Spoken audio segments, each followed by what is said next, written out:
Hey friends, and welcome to the Wine CEO podcast show. Last week, our episode was all about the Loire Valley. I did a very quick overview, 101 of everything you need to know about the Loire Valley.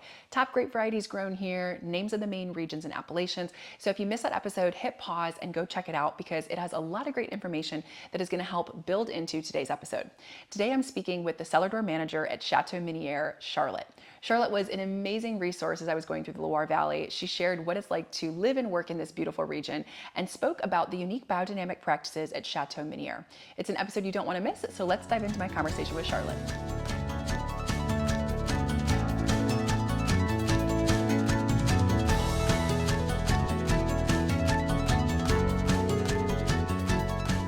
Well, hi Wine CEO podcast listeners. I'm so excited because I am currently in the Loire Valley and today I'm visiting Chateau de Miniere and I have Charlotte, who is the wine tourism and cellar door manager here. She's on an apprenticeship studying wine and working at Chateau de Miniere, and so she's here to tell us a little bit more about the Loire Valley as well as Chateau de Miniere. So Charlotte, welcome to Wine CEO podcast. Thank you. Yeah, so happy to have you here. So would you mind first telling our listeners a little bit about the Loire Valley? So we've been going through this series on France, so they've learned about Burgundy and the Rhone, and they're going to learn more about Champagne and Bordeaux and other regions. So if you had to give a quick overview of the Loire, what makes this region so special? So the Loire Valley is obviously amazing because it's a wine region that's going to be all along the Loire River, which is a wide river still going on in France. It's a very long river.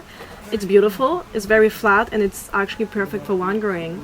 We have a cool climate, we have the influence of the ocean. You're going to have amazing grape varieties, of course. We have Cabernet Franc, Chenin Blanc. We make a lot of different wines out of it. Yeah. That's amazing. And so for this region in particular, the Chenin Blanc and Cabernet Franc are the main grape varieties. There are some others that are found throughout the region as well.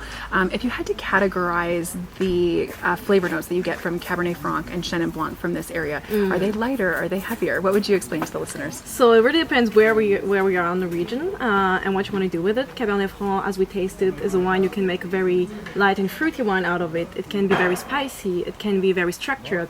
I would say main characters will be bell pepper as we taste it.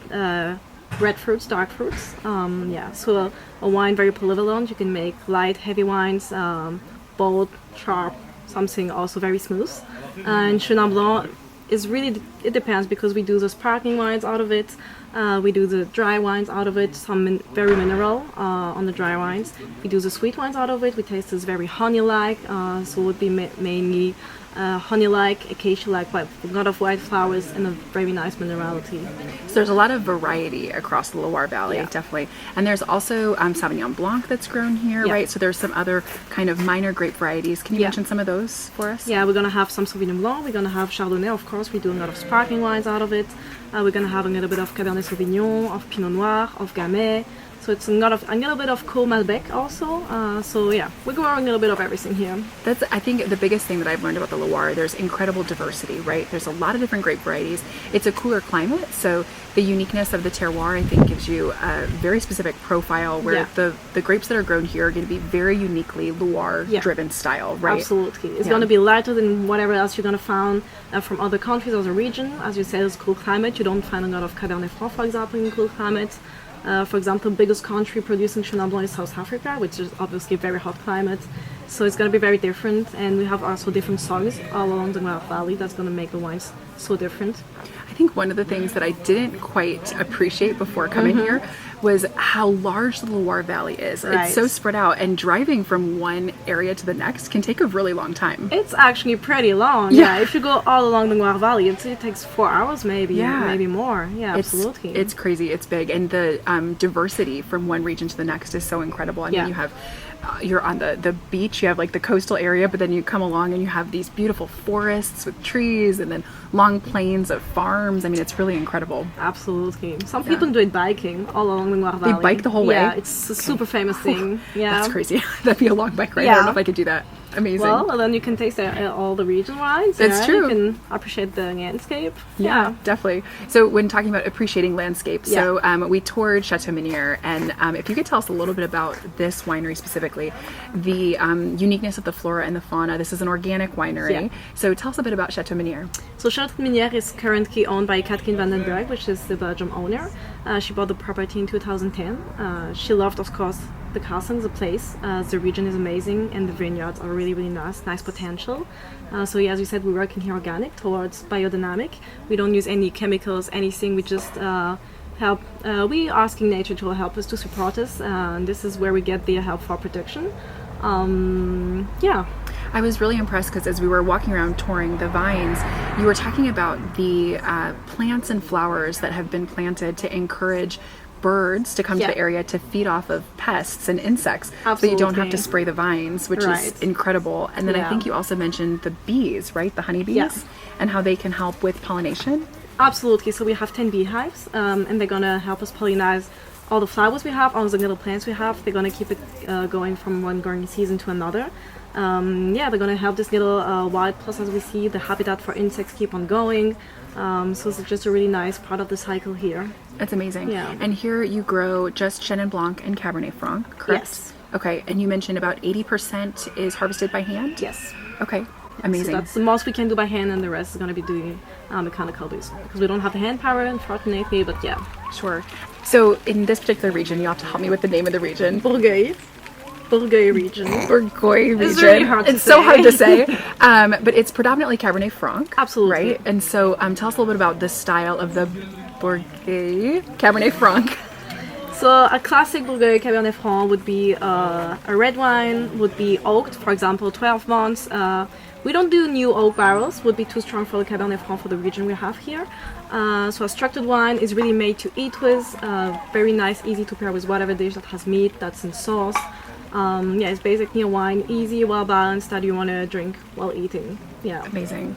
And how about the classification system within Loire? Can you walk us through that a little bit? Just how different wines are classified?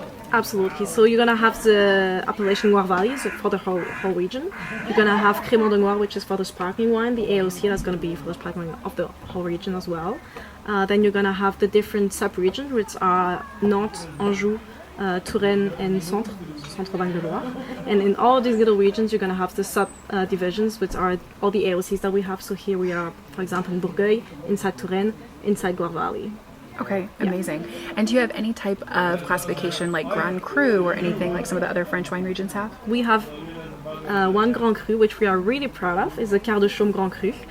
You can find it in the Anjou region, south of Angers, which is a big town of the region. It's going to be an amazing Grand Cru. It's a sweet wine, late harvest, where we actually use botrytis, which is a little mushroom. It's going to help us dry out the grapes and have these amazing flavors. Yeah. And how does a winery reach Grand Cru status? Is it based on the actual soil, the terroir that's tested? How is that designation made? So, for example, for Grand Cru, it's very specific. It's a very small area. It's let's say it's just one scope where you can have Grand Cru. You're going to plant Chenin Blanc, of course, 100%. And then you have to respect, of course, we call it cahier des charges. It's the rules for vinification, for planting, and for the wines you're producing. Yes. Amazing. So, and actually, Quart de Chaume Grand Cru you cannot do every year because botrytis is something very special that needs a particular microclimate.